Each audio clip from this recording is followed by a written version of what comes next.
Now, to formally begin our policy forum, may we call on Mr. Francis Miquel Rodriguez, the class representative, to deliver his opening remarks.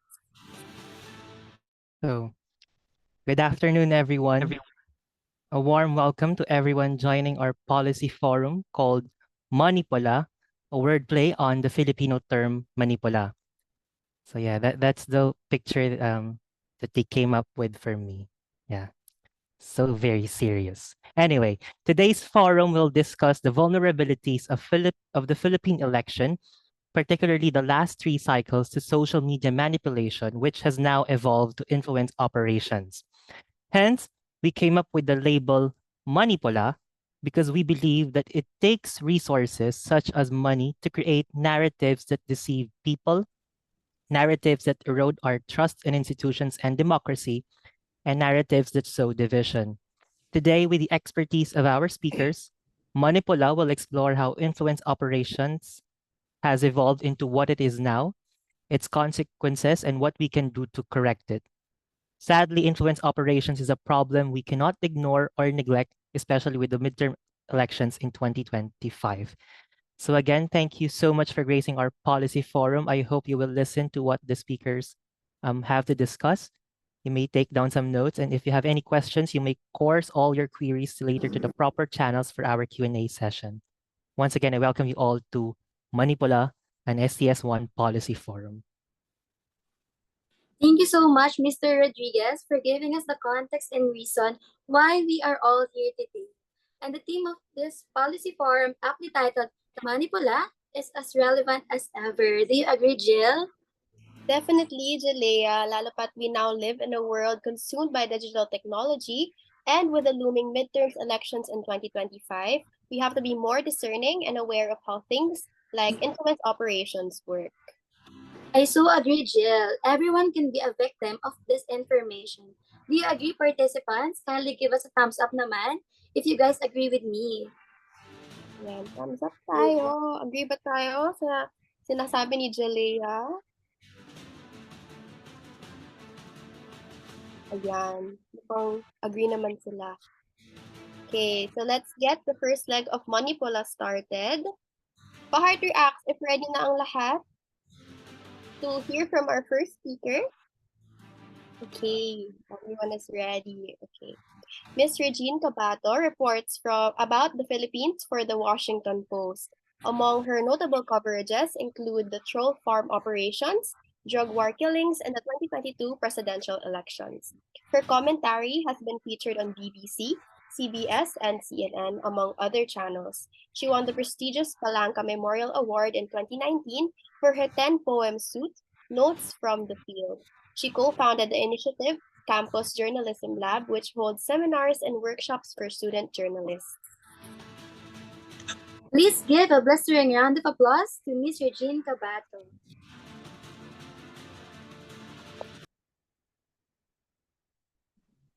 Hi everyone. Thank you so much for having me. Pasensya na, my throat is quite bad after last night. So I hope that you can all hear me clearly.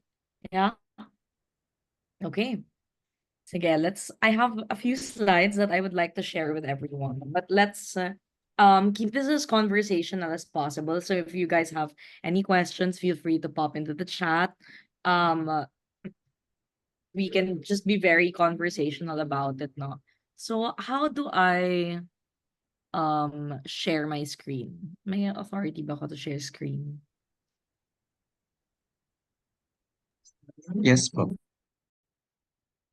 Sige, wait. For it.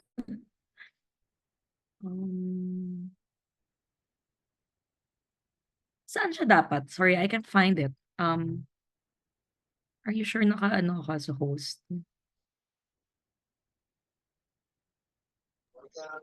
Yes po, miss. Sa may ilalim na. Ayan, ayan. Okay. Got it.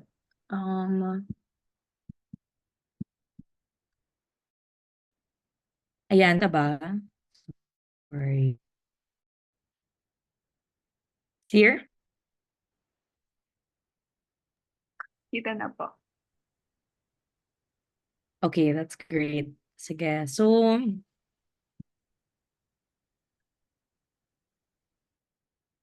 I just wanted to, ano, no, um, oh, oops, sorry. Nawala ba yung presentation format? Wait. So,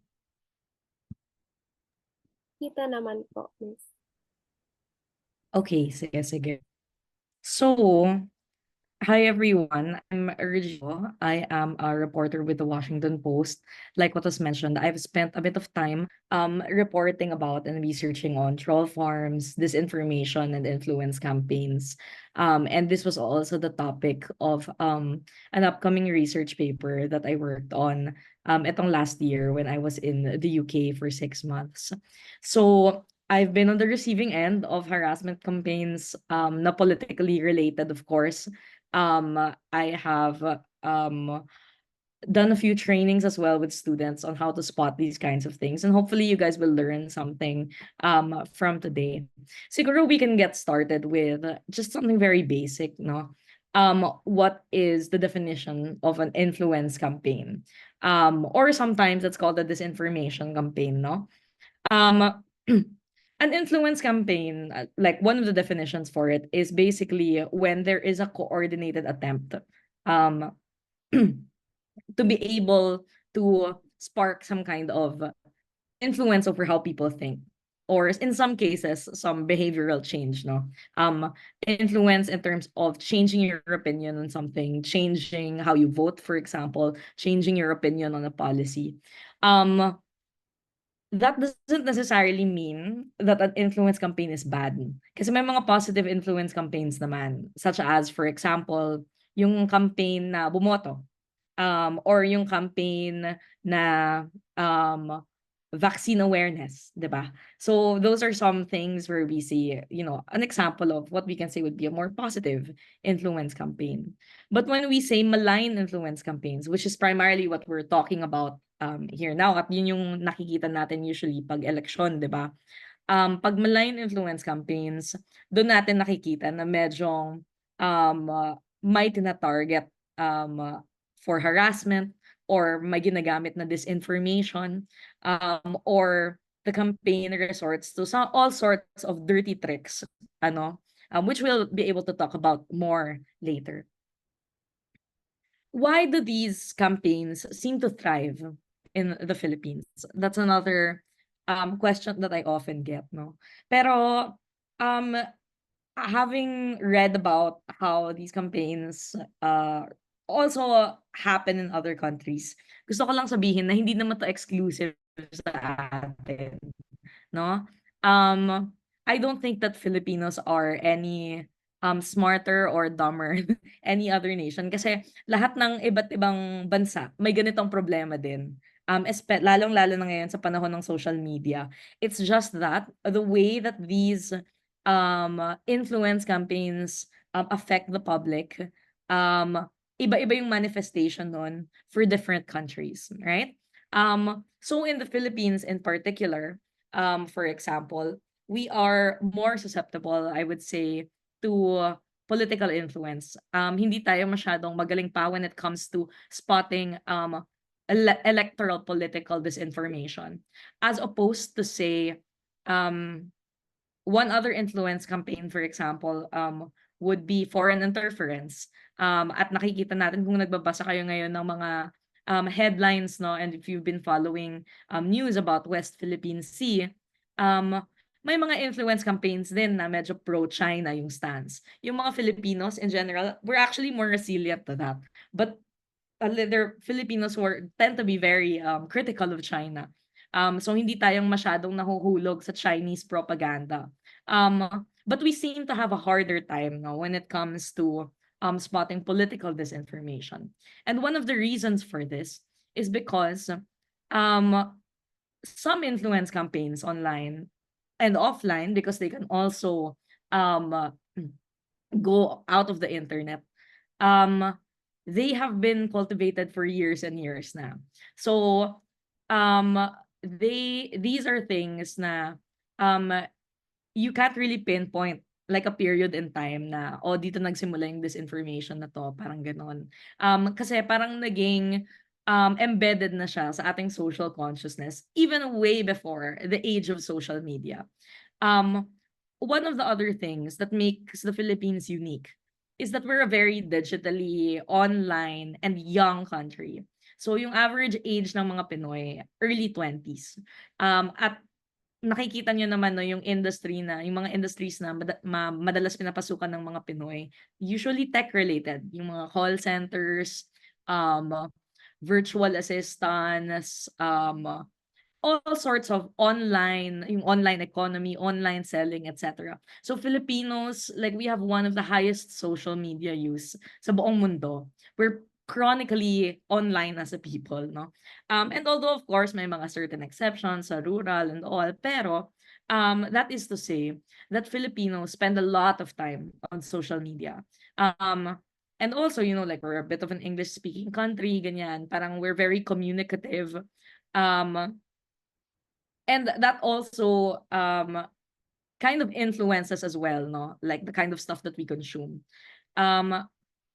But like I said, I don't believe that Filipinos are any smarter or dumber than anybody else. It just so happens na parang ito lang yung kind of manifestation ng effect ng political disinformation or ng influence campaigns sa konteksto ng bansa natin. In other countries, sometimes it also madalas electoral disinformation din, or in other countries sometimes it's health disinformation or climate disinformation na mas lumulutang, no? One of the things that kind of earned or gave the Philippines a bit of a notorious reputation when it comes to the disinformation campaign scene is because Facebook once called us the petri dish of disinformation or the patient zero of disinformation. Back noon pa, nung 2016 elections, when former President Rodrigo Duterte was voted into power. Nung 2016, yun yung unang time na medyo mas na-report talaga or parang lumutang talaga na may paggamit ng mga partisan influencers or mga vloggers or bloggers or social media influencers or personalities to campaign for political figures. At sa 2016, doon natin nakita na medyo mas nagiging polarized na or nagsa-start na yung matinding polarization online. Now, hindi ko tong sinama yet dito sa timeline na to. But because I started here in 2019. But in 2016, or studies that were later published 2018 onwards, they spotted the first telltale signs of inauthentic coordinated behavior or what we would now call influence campaigns nung 2016 pa lang. So yung mga signs ng mga troll farms, yung mga signs na bayaran ng mga influencers, etc. Doon yung nag-start. And there were some takedowns that were quite notable starting in 2019. So Facebook took down, for example, a network of groups that seemed to be profiting off of fake news. And then it also took down a whole network that was linked to a certain PR strategist who was connected with former President Duterte. It's also worth noting, no, that apart from this, there's also been an Oxford study that pegged the cost of the influence campaign of former President Duterte or his troll farm, so to speak. And you guys can look it up, no, kasi may balita pa naman if you Google it. At around 2 million, if I recall correctly. Parang that's how much it cost at the time for him to run his online influence campaign. And it was connected with a PR strategist named Nick Gabonada. So in 2019, na-tap ng Facebook yung itong network ng inauthentic accounts and then took it down. In 2020, Twitter suspended hundreds of accounts defending government pandemic response. At isa yun sa mga na-break kong stories at the time while we were covering the pandemic. And this kind of started my own experience of harassment campaigns. Because after I broke this story, naging target din ako ng mga bloggers and a lot of fake news online trying to discredit my reporting. Nung 2020 naman, if you guys were already, parang active Facebook users nung time na to, may panahon that nagkaroon ng parang clone wars sa Facebook. A lot of people just woke up one morning and then they found na meron silang clone na Facebook account. So some of you guys might remember this. And then there was a whole phenomenon of students from PUP, for example, na message sila ng kanilang fake doppelganger account, sending them death threats, sending them rape threats, etc. And until now, we don't really know who exactly was behind this. It's just that the phenomenon, kind of died down after a while. Eventually, after people kept reporting these accounts, they were taken down. But there's never been a clear conclusion to who the culprit was. In September 2020 naman, Facebook found another network that was connected to China, and then two, to the Philippine military and police. And then, of course, that dovetails later on to all the networks and influence campaigns that we see leading up to the 2022 elections. Ayan. These are just, sorry to be graphic about it, an example of some of the types of messages that I got flooded with as a journalist. Starting with nung panahon ni former President Duterte, having been reporting about this information, and then later on moving in to the 2022 elections. Now in 2022, what we produced was a story that really recapped yung Marcos campaign naman. As you guys may know, and it's very lovely to hear na you've been very active no past elections in terms of voting and in terms of your political participation. So that's very encouraging to hear. Of course, I don't want to get too particularly partisan about my presentation, but of course the facts, at least how journalists see it and how the data sees it and how academics see it and all analysts see it, is that there was one primary beneficiary of disinformation and influence nung panahon ng 2022 elections. And that was the winning candidate, who's now our president, Ferdinand Marcos Jr. One of the things that I found out while reporting on influence campaigns for the election was yung influence campaign ng Marcos family ay decades in the making na. It's even an influence campaign before the era pa ng influence campaigns, before the online era. Kasi karamihan ng mythologies tungkol sa Marcos family ay produkto din ng panahon ng dictatorship. So yung mga state propaganda noon nung panahon, nung dating unang panahon, hindi siya fully namatay even after the EDSA revolution in 1986. It thrived in a few circles, and then nag-migrate lang siya online nung panahon na ng social media. At nung panahon na ng social media, syempre nagkaroon na ng algorithm, etc. Tsaka nagkaroon na ng mechanisms na na-popularize ng campaign ni former President Duterte noong 2016. Yung business model ng troll farms, ganyan. Where nagkaroon talaga ng hands for hire, who can boost posts, who can boost messaging, who can target somebody who speaks against you, etc. So of course, it kind of became a norm na sa political reality ng elections dito sa Pilipinas. It became one front of information and influence surrounding candidate. What we also found out was that itong campaign was nagkaroon ng different types of messaging that were spreading all across different platforms. So it was a very big machine, no? If you guys want to read the story, pwede akong magpadala ng link mamaya that will have access beyond the paywall. But one of the things na notice namin was very active ang TikTok influencers, for example. So yung you'll also see yung evolution ng mga influence campaigns nung panahon nung 2016. Mas ano siya, parang troll farms, gano'n. Pero nung 2022, mas naging uso yung mukha talaga ng mga tao who are plugging a certain candidate. So you can't say categorically na they're just trolls, and it's harder to prove na hence anonymous hands for hire lang sila. Kasi they have real faces, names and faces, so to speak. More on that later. But let's talk a bit about the economy, no, of an influence campaign and what I found out about it in the course of my reporting. How much exactly does it cost to run one? Nagkaroon na ng study yung mga academics, Filipino academics, including Fatima Gao, and I think I'm not sure if Ross, one of the other speakers, was also part of this study, but UP looked into how much it roughly costs to um pay influencers or kind of run these sorts of campaigns in an Internews funded study na lumabas I think earlier this year, if I'm not mistaken.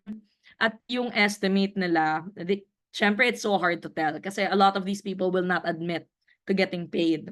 Tsaka iba-iba yung rate across the board, so to speak. But the paper kind of tried to come up with like a bit of a calculator, like a bit of a criteria kung paano mo masabi na inauthentic yung campaign na to or nabayaran yung influencer na to. At ang naging estimate nila ay more or less nasa 1 billion pesos ang nagastos ng mga politician. Not necessarily just on one campaign, but in general, in order to pay influencers and pay for all sorts of influence campaigns. So, tama kayo, yung premise ng buong event na to. There is a lot of money to be made and that there is a business, a cottage industry pagdating sa influence campaigns sa Pilipinas. Ito naman yung findings ko at the time, nung 2022, when I was interviewing a bunch of sources and people, that it takes roughly 1 to 3 million to run a troll farm on a monthly retainer. And yung setup nila ay parang silang kind of like a call center. I was actually able to sit in a troll farm operation noong 2019. Tapos they were 4 people on shift, 3 shifts sila. And then each of these people would run up to over 100 accounts.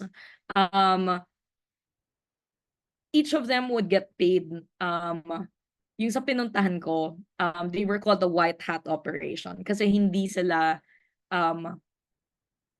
nagsismear campaign or nagba-black campaign, parang ganon. So, they run what they thought to be a more positive, pero of course, still through fake accounts and such.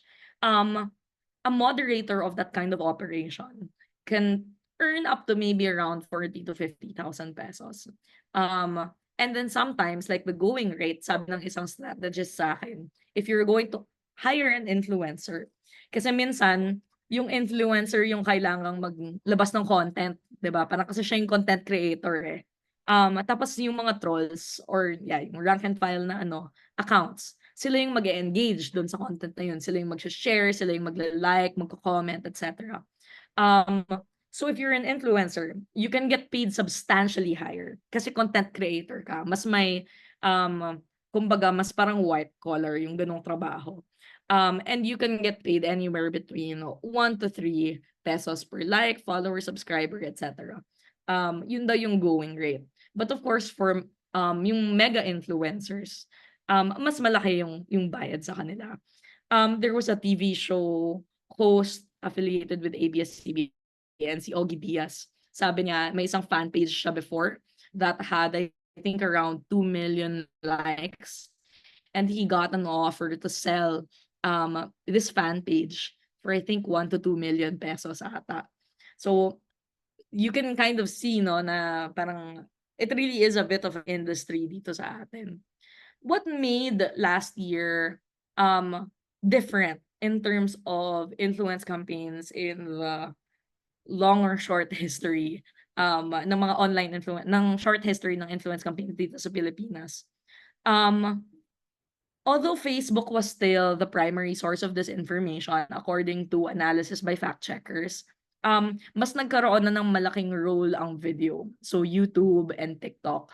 And with that, nagkaroon din ng boom sa micro and nano influencers.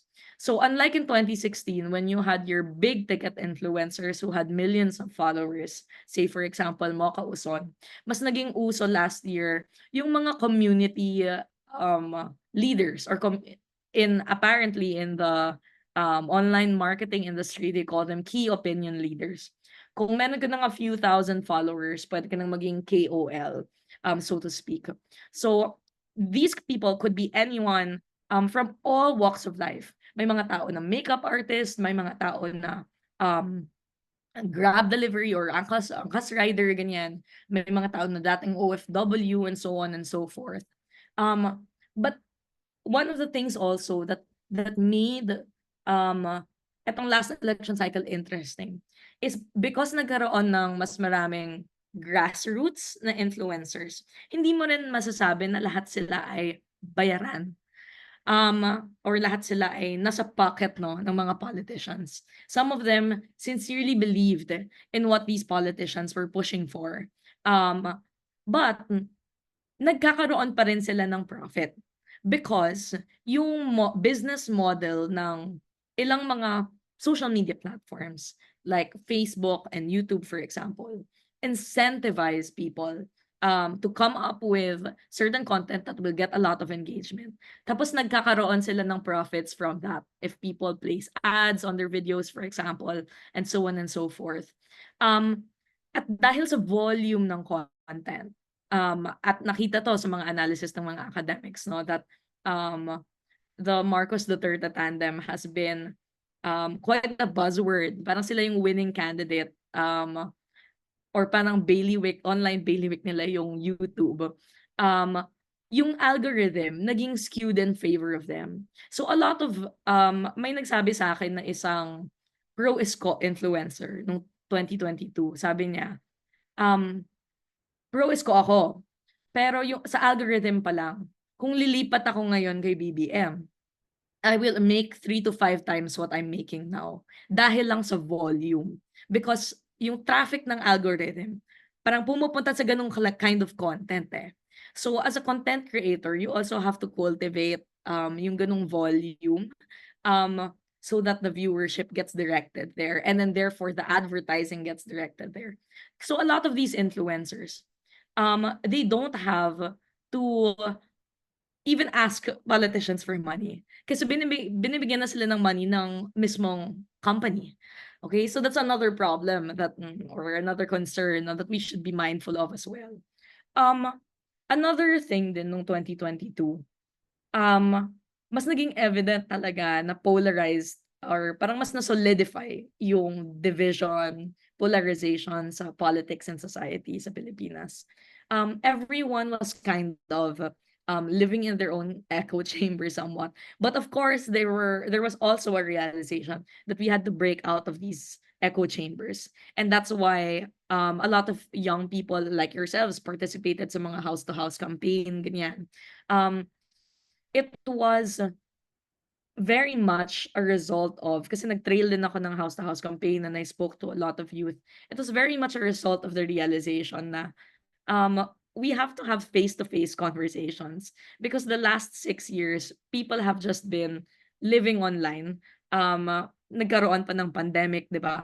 So, parang we kind of lost a bit of our shared reality. Let's talk a bit about some of the ways that we can spot an influence campaign or that journalists have spotted influence campaigns or inauthentic coordinated behavior. One of the ways is to, ito yung mga simple nung troll farms pa lang. Keep an eye out for anonymous or fake names, identifiers, bot-like usernames and handles, for example. Sometimes we could reverse image search yung profile pics ng mga tao and then find out that these accounts came from were lifting photos from other people or pretending to be other people. That was one case that we found out noong 2019. I found a network of fake accounts on Twitter that were basically plugging 3 different independent candidates. They were neither admin nor opposition, but there were 3 independent senatorial candidates. And I think they were all run by the same troll farm because 3 different accounts plugging those 3 different senators. They all use the same photo of a dead girl na galing pa sa isang crime report nung binaktrace namin. Parang it was a very dark story, and then this her photo was being used to plug 3 different national level politicians. So impersonation, stolen visuals, isa yan sa mga red flags, no, of a certain campaign. One of the other things that I was told nung nagmo-monitor ako ng fan cams ni Sandro Marcos, who was running for a Congress position last year. One of the things that a strategist told me, na indicator ng isang influence campaign, ay kung masyadong maraming content produced in favor of someone to the point na mukha siyang hindi organic. That was the case when I went looking through fan cams of Sandro Marcos on TikTok. Grabe yung volume niya. Parang talaga siyang K-pop idol sa volume ng level ng content doon. At one of the other things that was also kind of like a bit of a red flag was maraming content na hindi madaling mahagilap online. Like for example, yung mga baby photos niya, yung mga photos na galing sa mga family event na hindi naman public. So sabi sa akin ng strategist, yan ang isa pang indicator na plantado yan. Kasi, or that those photos were given. Kasi, if you're just a regular person who admires a certain politician, how will you get access to these kinds of photos? And of course, a lot of the accounts that were plugging these fan cams were actually anonymous. Next, timing. Sa lahat ng mga harassment campaign na experience ko, there is a window of time sometimes that you get the worst online vitriol and hate. Sometimes naka-experience na ako na yung pinakamalalang the worst messages, most violent messages that flooded my inbox came between midnight to morning. So medyo, tapos ano pa, Holy Week pa. So parang medyo odd hour siya, di ba? If you're like a regular Pinoy, siguro kung isang tao lang, mas believable siya. But the fact that it was midnight to morning, na maraming accounts, indicator siya na baka troll farm operation ito at baka nasa night shift sila, 'di ba? So parang that's another indicator. Usually madalas when it comes to timing as well, the worst barrage of comments from small accounts come after an influencer will post about it. So that's another thing to watch out for. And then of course you have your account and group or account history. Like I said, some pages, groups are bought and sold nowadays. And then you have your network connections if they all follow each other. And then you have, of course, cross-posting sa different platforms. It goes to show, one of the things kasi I noticed, for example, was with, when we were monitoring yung Marcos campaign, but I'm not sure if the Marcos campaign was the only one who did it. I think other politicians also probably copied. Tuwing may bagong content sa YouTube, pinasplice siya ng maraming anonymous accounts, tapos pinapost siya sa TikTok. So, sa TikTok, yun yung ginagamit nilang pang short video, tapos yung YouTube, yun yung ginagamit nilang pang long. So, pag nagkaroon ng ganong coordinated kind of migration ng content from one platform to another, magtaka na kayo. Kasi baka, like who has the time to do that, diba? If you're just a regular person. Lastly, tingnan nyo yung content mismo ng messaging. At ito siguro yung pinaka-important. Because a lot of people will definitely say na, oh, hindi naman ako bayaran ng politiko. I just say this because I want to, because and so many vloggers will say that. And of course, you can't necessarily prove na bayaran sila or whatnot. But sometimes all you really have to look at is the content of their messaging. Sometimes nga yung dati nung 2016, 'di ba, 2019, copy paste yung mga messages, 'di ba? At I think nagkaroon pa ng controversy recently with Maggie Wilson nung kinall out niya yung mga trolls niya, 'di ba, na parang may ganung ding because if you look at the messaging, sometimes it's all the same lines. It's the same script, no? And that's one other red flag. There's also a concept in disinformation and influence studies. That's not a very kind term. It's called the useful idiot, which means that people might not actually be paid, but they're parroting that same kind of line. So, nagpapagamit sila, parang ganon. That's not something that's exclusive, I would say, to political disinformation. There are also people who are anti-vaxxers na ganon, yung mga climate change deniers na ganon. But all that to say, na minsan, all you really have to look at is the content.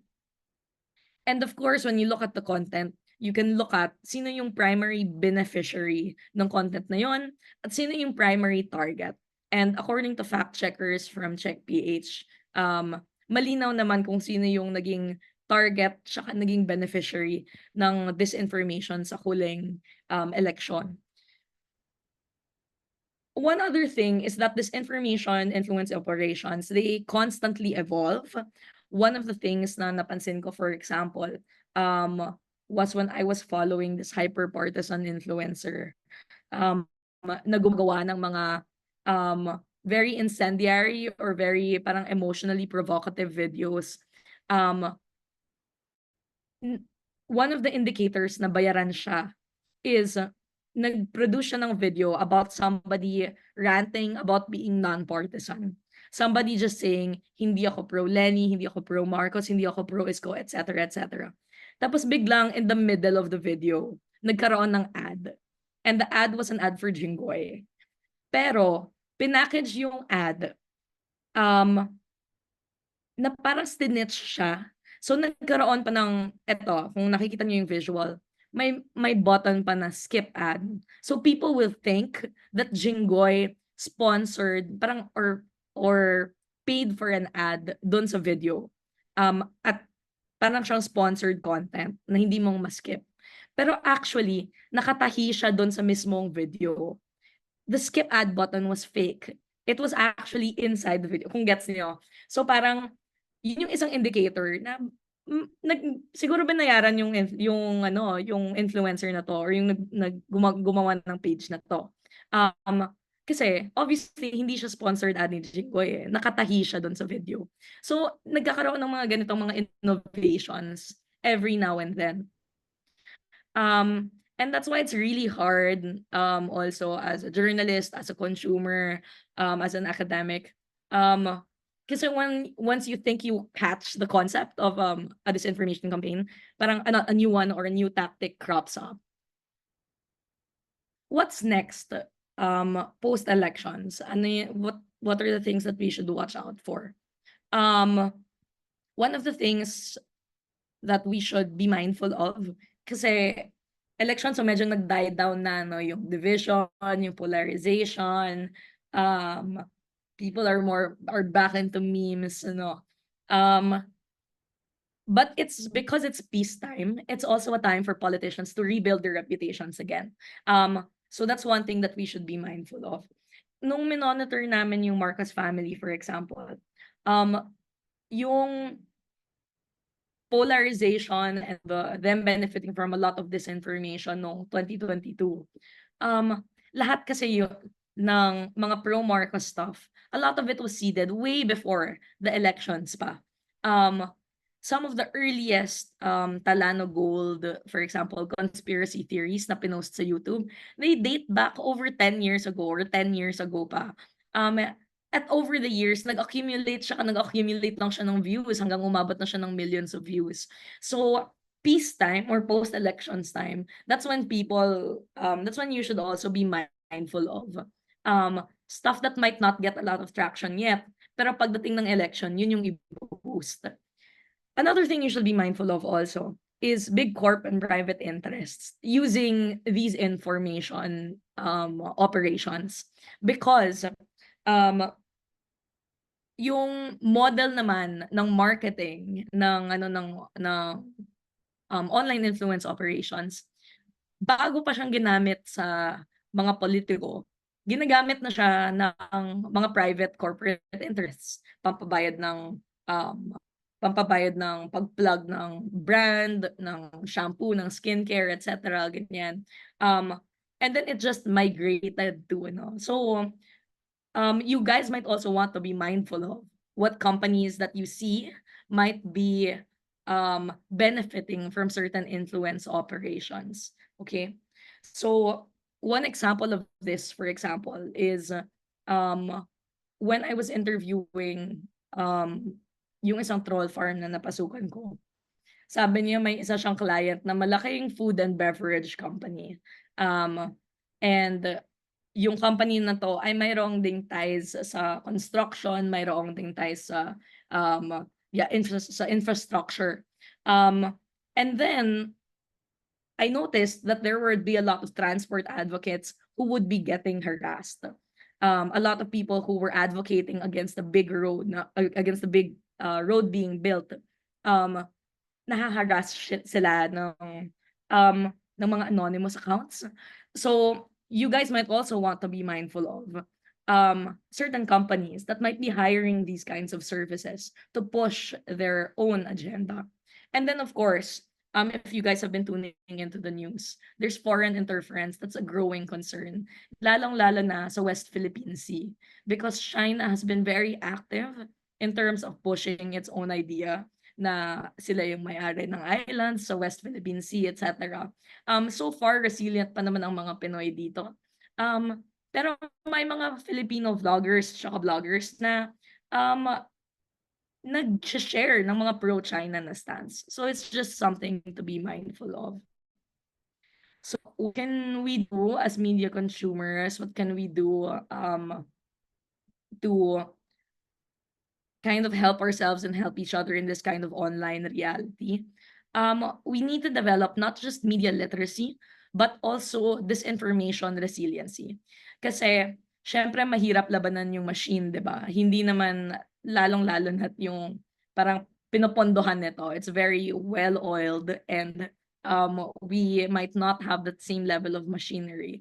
But what we can do is that we can develop a resiliency to it in terms of pag may nakita tayong disinformation, it won't influence us. So we take out that influence in influence operations. When you see something, you're just like, okay, hindi to totoo. You can scroll past it. Another thing is that we need to constantly demand accountability. We need to demand accountability from our politicians. We need to demand accountability from the platforms. We need to demand accountability from these, PR and marketing strategists and influencers who plant these kinds of content. We also need to cultivate safe spaces. Ako, I'm a big fan, of course, of reaching out across the board, building bridges. Yung house-to-house campaign, for example, was one great example of that. Pero madali rin tayong ma-burn out if we're trying to talk to a wall.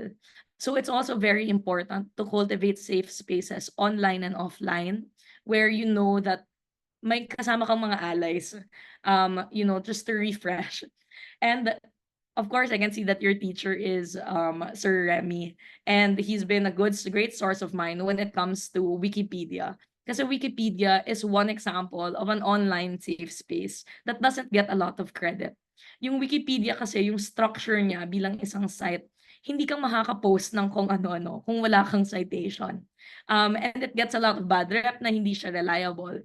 Pero at the same time, because may ganun siyang restriction, no? May ganun siyang rules, and people really enforce the rules, and people on Wikipedia don't make money out of what's there. They do it purely out of volunteerism. isa tong magaling na example, I think, of a safe space on the internet. So we might want to look at what are the things that Wikipedia is doing right na baka pwede natin i-transpose sa mga communities natin online and offline. And lastly, of course, we need to make responsible media consumption a habit. It's something that you practice every day, daily. It's not something na um, that you just do when pag election, for example. It's something that should really be learned and practiced whatever site that you're on. Ayun naman.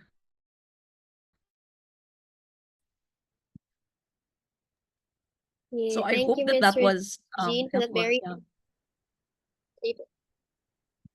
Thank you po, Mr. Jean, for that very insightful discussion. Very relatable po yung naging talk niyo this afternoon, lalo na nakapag-share po kayo ng personal experiences niyo. And it showed us that malign influence campaigns tend to really thrive here in the Philippines. Yung mga Pilipino talaga, mas mahirap sa kanila to spot this information as you stated po. And partly and critically because we are very influenced by the advancements in this digital age. So I saw this firsthand when I volunteered sa PPCRV last year after the elections. Kasi sobrang devastated ako sa naging results. So I needed a way out. I needed to see it for myself. And doon ko napatunayan yung sinabi ni Miss Regine na grabe talaga yung disinformation here sa bansa natin. And we really need to address this.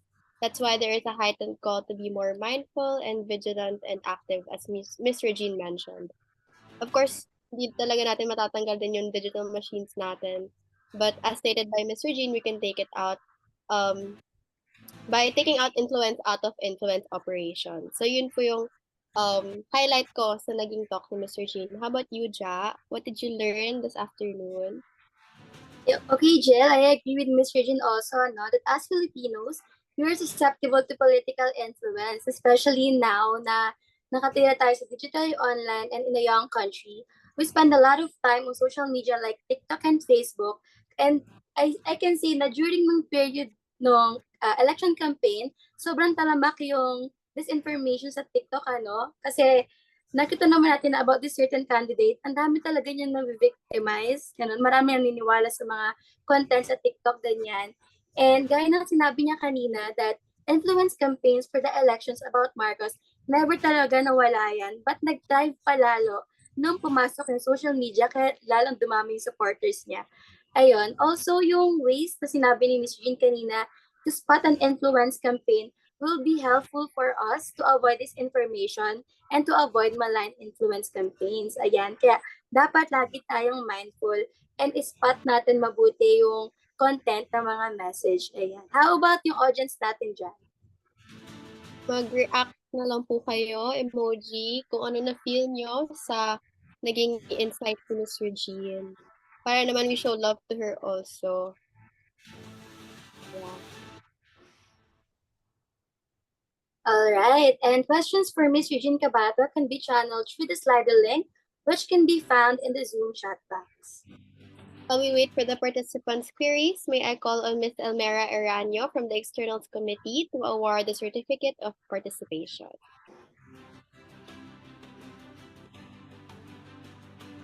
University of the Philippines Diliman Extension Program in Pampanga presents this Certificate of Appreciation to Ms. Regine Cobato in grateful appreciation for her illuminating sharing in the Manipola Policy Forum given this 14th day of December 2023 through Zoom. Mr. Francis Miguel Rodriguez as Project Head and Mr. Remy De Leon as STS1 Assistant Professor. Ayan, and may I request everyone to please turn on their cameras for a photo op with Ms. Regine Cabato. On cam po tayo. Tag team, pasabi na lang nag-photo.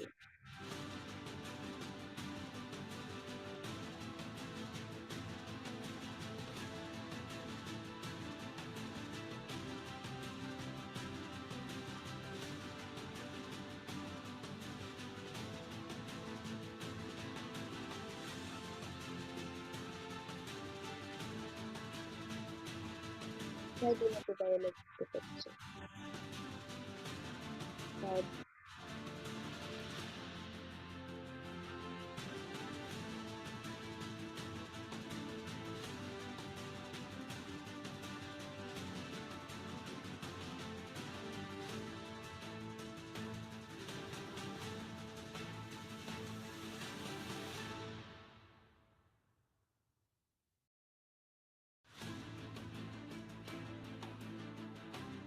Everyone, let's smile in 3, 2, 1. Okay, one more. 3, 2, 1.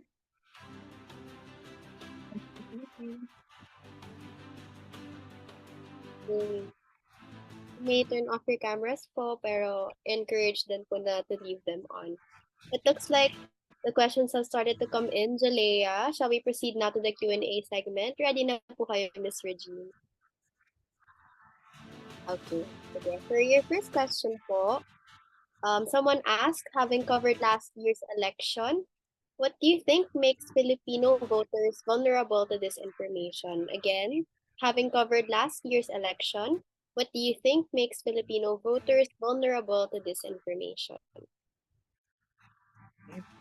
Sorry. So tulad ng nabanggit ko kanina, all types of people around the world, not just Filipinos, tend to be vulnerable to disinformation. One of the things though that I really noticed, na lumilitaw na parang theme, is often if people are frustrated with a certain politician or a certain political reality or a certain pag meron silang distrust sa mga institusyon, yan madalas silang mahulog sa disinformation. That's not to say that people who are distrustful of institutions all fall for disinformation. Pero a lot of people who think of it like this, yung disinformation kasi is a story eh. Narrative yan eh. If you think of it like an advertising campaign, and the people who are behind disinformation campaigns are trained in advertising, they're trained in marketing, they're trained in selling you a brand, a product, an idea. In this case, they're trained in selling you a story. So, kung dissatisfied ka when it comes to yung political reality mo dito sa Pilipinas, you get served all these videos na okay dati nung panahon ni ganyan-ganyan, so on and so forth, ganyan. Then that's what makes you kind of like a prime target for disinformation.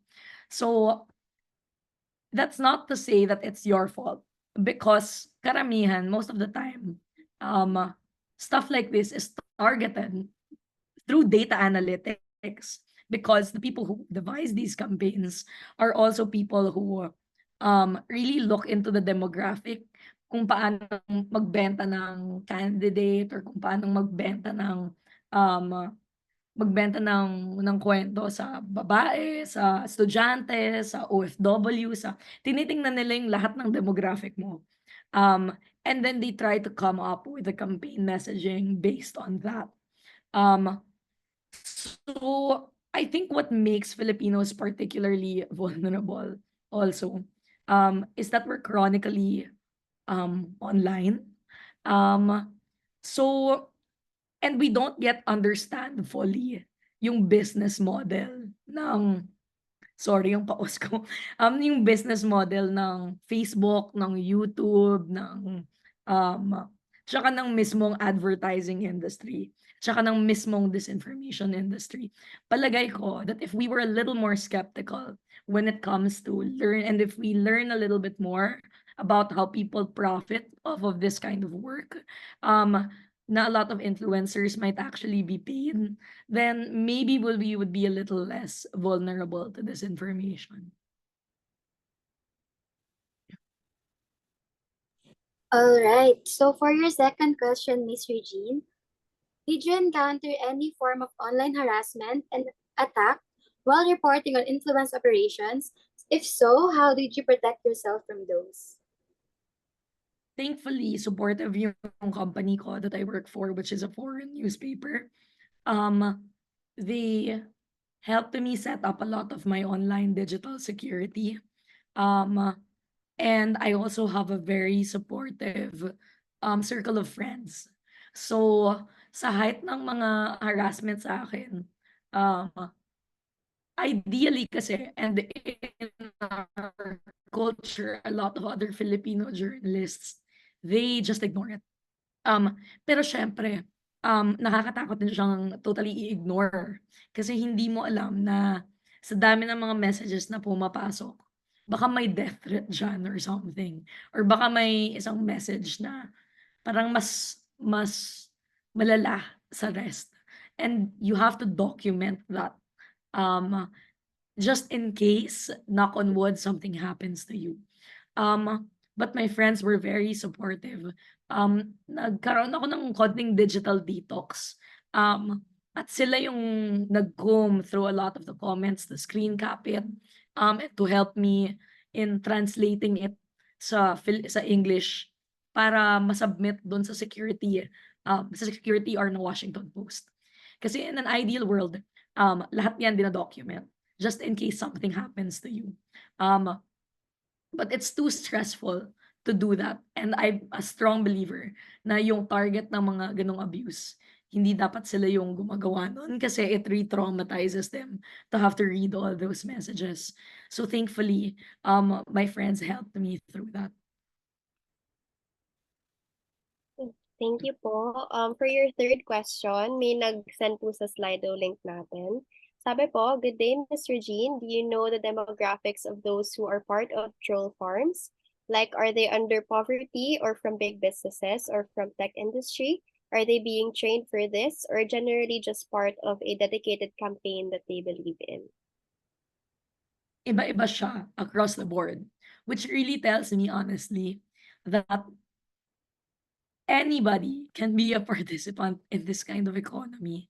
Kasi when you think about it, the people who are higher up the ranking or the pyramid, and there's been like a study on this as well, by Jonathan Ong and Jason Cabañas, no, 2018, I think. The people who are higher up the corporate ladder, yung mga boss, they tend to be from they tend to be more educated, from higher upper social class, ganyan. They're more of the brains behind these kinds of operations. But the lower down you go, yung mga rank and file, sometimes sila yung mas, parang they might be more working class na. At the same time, when you look at influencers, for example, iba-iba rin eh. Parang iba-ibang demographic din. So may mga tao na dating OFW na umuwi, may mga tao na rider ng angkas or ng motorcycle taxi, or ng Grab. May mga tao na makeup aficionado or mga fashionista. And then may mga tao who are just kind of like regular people.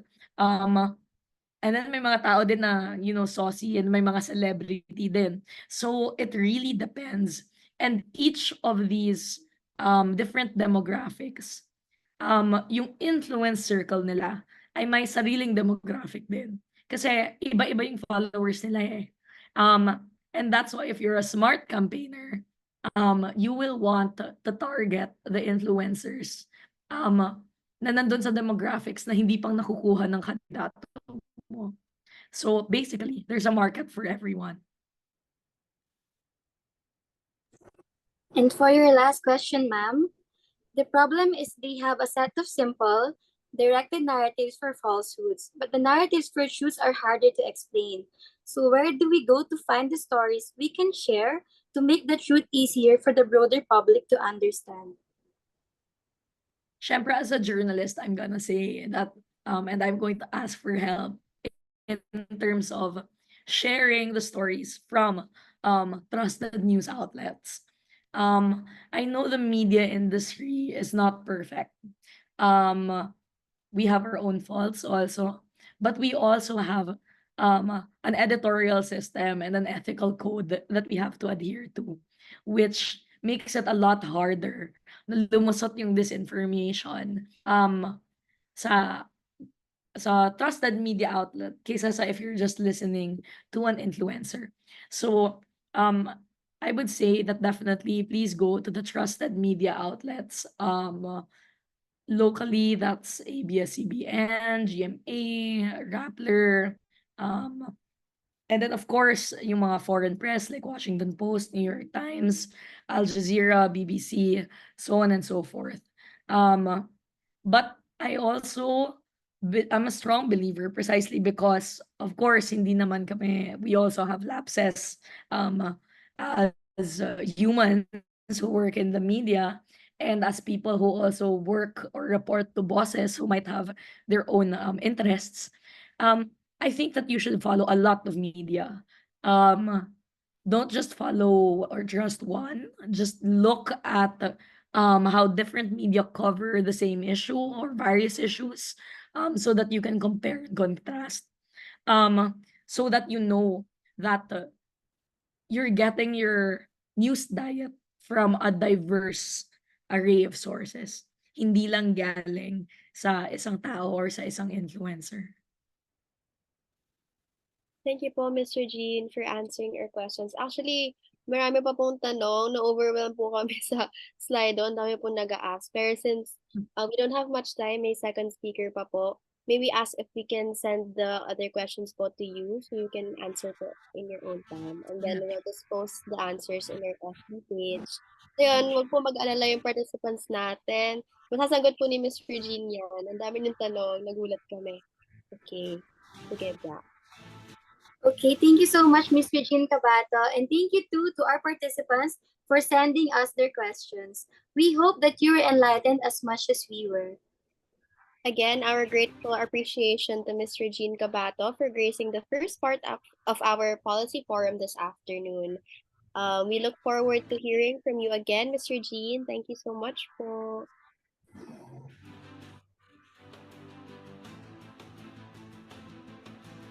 All right, I think we can proceed now to our second speaker, guys. So from one discussion to another, the second leg of our discussion, it will revolve around the evolution of disinformation to influence operations. Okay, but before that, can I have a heart react from everyone? Kung buhay pa po kayo dyan. Ready na po kayo for a second speaker? Ayan, okay. Gising pa sila. Alright. Let's start. Mr. Racine Falurina is a disinformation researcher and a graduate student at the University of the Philippines, Diliman. He works with Dr. Jonathan Corpus Ong and Dr. Nicole Curato, leading Filipino scholars on disinformation and democracy, to study disinformation and its changing landscape since the 2016 general election. He has co-authored several reports on disinformation and human rights in the Philippines, including the Harvard published reports, Parallel Public Spheres, Influence Operations in the 2022 Philippine Elections, and Human Rights in Survival Mode, Rebuilding Trust and Supporting Digital Workers in the Philippines, and most recently, From Disinformation to Influence Operations, The Evolution of Disinformation in 3 lectural cycles in the Philippines. Please give a blistering round of applause to Mr. Racine Falurina. Teka, I'll just share my screen.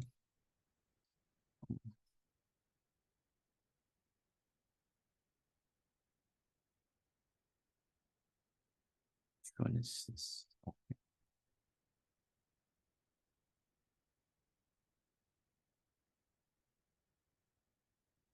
Ayan, okay ba?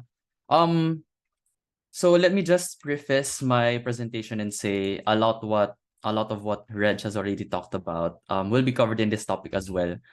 Since we're both doing work on disinformation, nagre-research kami from an academic standpoint, si Reg naman as from a practitioner standpoint and as a journalist, siya nagre-research. So there will be some overlaps when it comes to the topics that will be covered, but hopefully, and I hope na you get some insights pa rin from the presentation.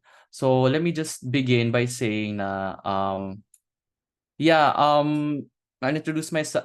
As for the outline of the presentation, no, this is a bit more structured. I'll first introduce myself and the research team I'm part of, as well as yung work namin, and then I'll proceed to defining disinformation and influence operations, the way we used it in our reports, the way we used it in our research. And I'll go over how disinformation has changed over 3 election cycles. And finally, I'll talk about the impact of disinformation and what we can do and the initiatives that are currently there to combat disinformation. So let's start with the first about us. I'm not only presenting myself, but I'm here on behalf of our research team composed of junior researchers such as myself, Juan Gabriel Felix, and Ferdinand Sanchez. Our team is led by Dr. Jonathan Corpus Ong and Dr. Nicole Curato, leading scholars on disinformation and democracy. So in terms of our research, over the years, our research team has tried to grapple with 2 primary questions. Number 1, how has the Philippine disinformation landscape evolved since 2016? And number 2, how can we make sense of the evolving character of disinformation in terms of tactics, actors, context, and responses? So to answer these questions, we have been monitoring developments on the landscape of disinformation in the Philippines, from 2016 elections, which saw the landslide victory of former President Rodrigo Duterte, and when it was first revealed that PR or advertising executives functioned as chief architects of disinformation, up until today, when the Marcos family had a successful bid to rehabilitate their name by winning the presidential seat in the 2022 election. So some of our works include, as was mentioned kanina, Architects of Network Disinformation, and this is the work that Reg was talking about nung sinasabi na this was the landmark study kasi that showed the intricate hierarchy of political troll campaigns na you begin with chief architects of disinformation, ito yung mga advertising and PR firms, tapos mag-hire sila ng mga community level operators, and then up until such time na aabot yung narratives of disinformation to the public. So that's the report na she was talking about. Second, our report on the 2019 elections, tracking digital disinformation.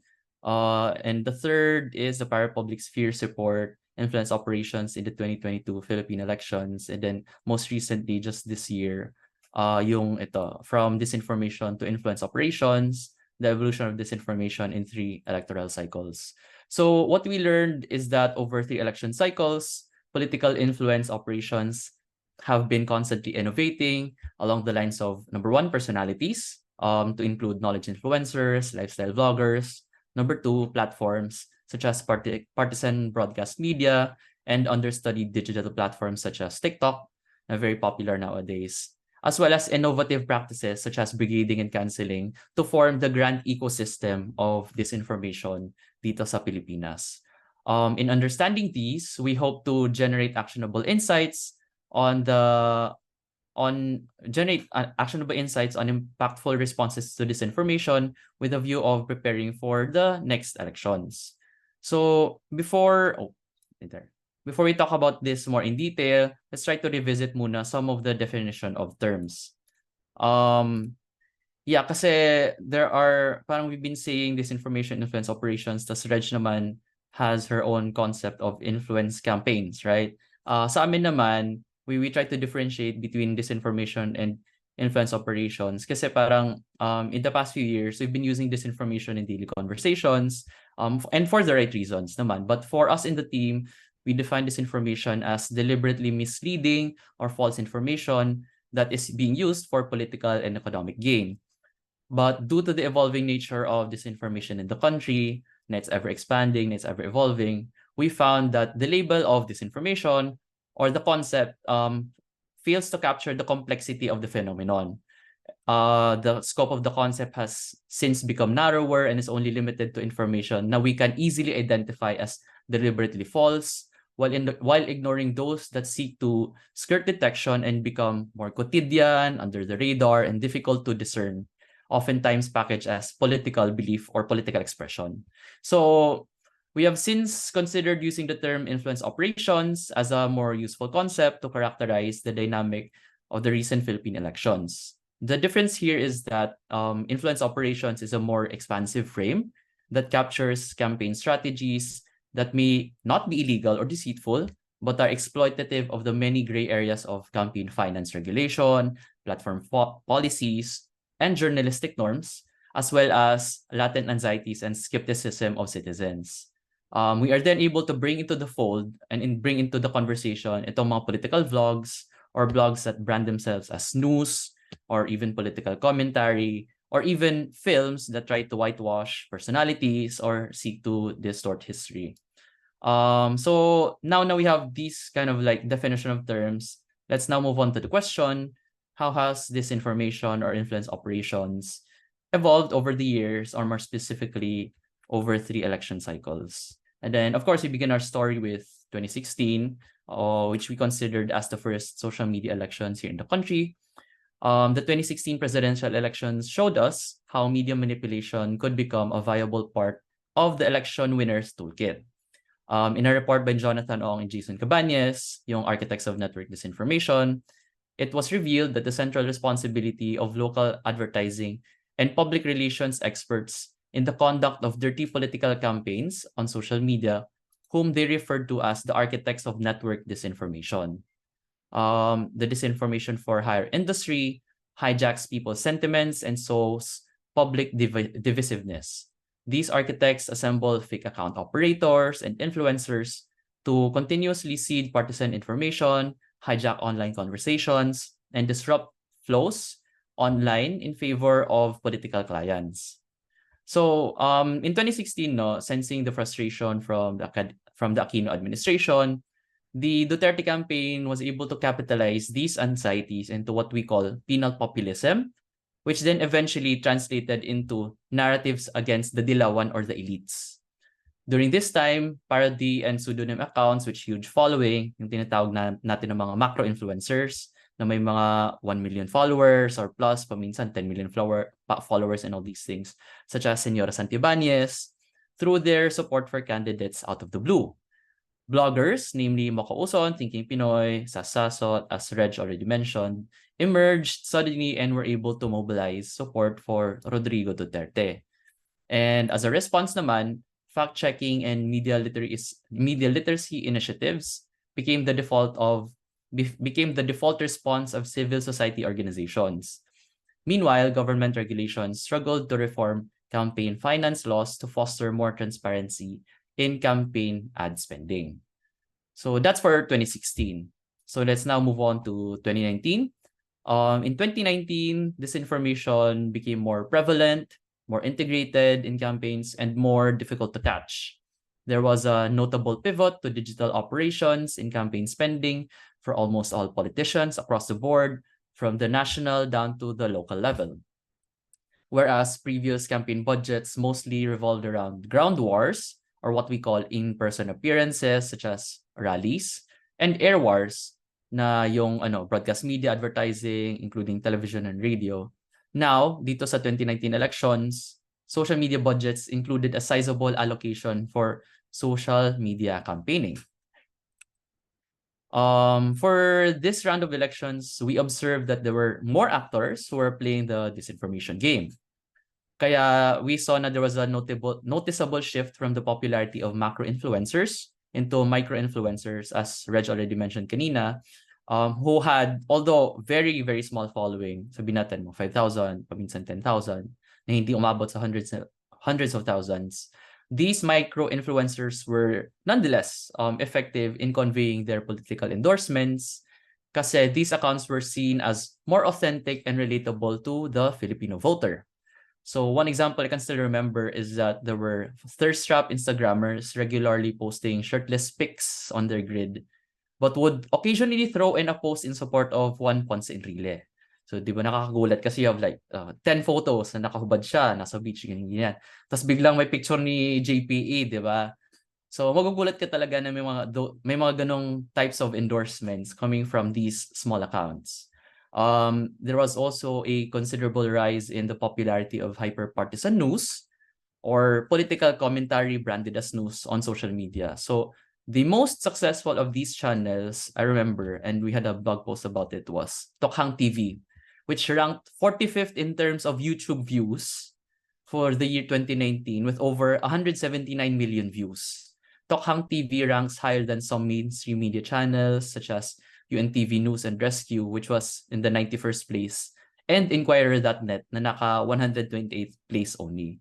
So you can see here na when it comes to elections, no, the algorithm really prioritizes parang very political content, especially during 2019 na parang it was midterms and people were throwing their support for the administration. So there was a lot of interest to consume news that was pro administration.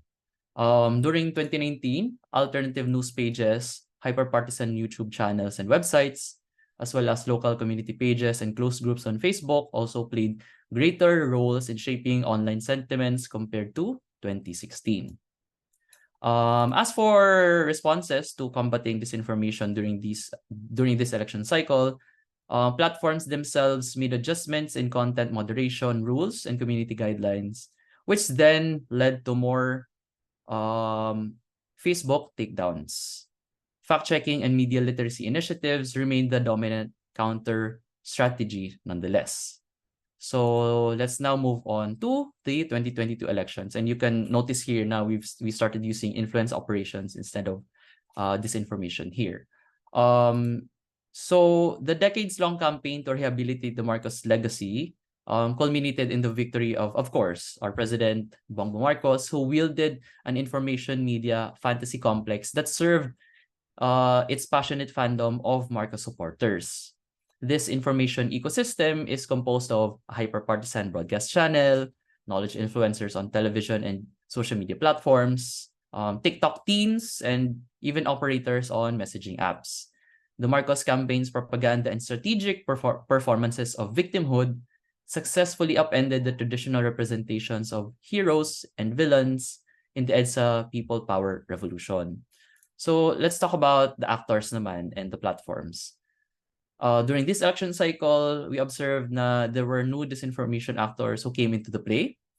We identified new personalities such as knowledge influencers here, and an incumbent senator, nakilala nyo naman lahat kung sino, who used creative content that swayed public opinion and skirted around regulations. Kasi kung government official ka na mataas ang ranggo mo, say, for example, you're a senator and you're peddling fake news and all these things, would Facebook necessarily turn down your page? Diba? Would they take down your page? Diba? So hindi. That's why we say na parang these kinds of personalities try to parang skirt around regulatory frameworks, both local and abroad, be it in the platform or when you talk about laws here in the Philippines. We also observed na malaking role na play ng knowledge influencers, which includes credentialed academics and even hyper-partisan vloggers who convey expert justifications of politicians' policy positions while casting doubt on mainstream academics, pundits, as well as credible pollsters. Following the shutdown of one of the country's biggest media networks, news partisan channels also emerged to fill in the information voids on topics such as the Marcos wealth. Influencers on TikTok relied on its short form format and accessible video editing features to spread propaganda, gamify election content, and even spectacularize political disinformation. In response, activists and keyboard warriors reverted to fighting fire with fire using techniques of canceling and brigading. Celebrities, public personalities, businesses that became associated with the Marcos campaign were subjected to calls for cancellation, meaning a boycott of their services and products. Brigading also became very common across both groups. So now na we talked about how disinformation has evolved over these years, let's try to make a quick assessment naman kung ano yung naging impact ng disinformation sa society natin. And we argue sa team namin na democratic deficits here in the Philippines, talk about, for example, authoritarian nostalgia natin, na parang, ang ganda ng martial law period, mababa yung presyo ng mabilihin, we had everything, etc., etc. Couple that with parang may compelling need ang Filipinos to elect strongman leaders, 'di ba? Those who are able to wield how should we say, those who are very charismatic and are willing to do anything in their power just to solve